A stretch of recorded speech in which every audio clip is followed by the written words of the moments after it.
Hello everyone, welcome back to the channel. In today's quick video, I'm going to show you exactly how to add the Google Photos to Aura Frame in 2026. So first of all, you need to download the Aura application on your phone. Afterwards, you just have to launch it. Then you need to make sure that your frame is already set up and connected to Wi-Fi. So inside the application, so first of all, you need to choose the Aura frame from the device list. Then simply tap on this drop down menu of photos.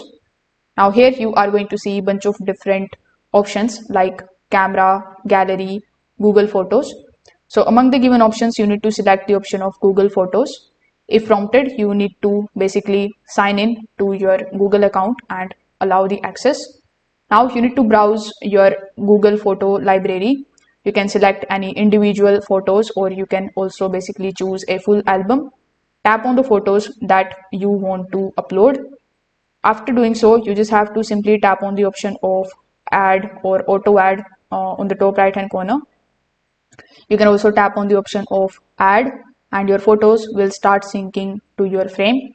Within a few seconds, they are going to appear on your Aura frame. So you can also rearrange the photo orders. You can delete the photos and add more anytime. Everything can be controlled directly the Aura application. So if this video helped you out, make sure that you like this video and subscribe to the channel. Thanks for watching.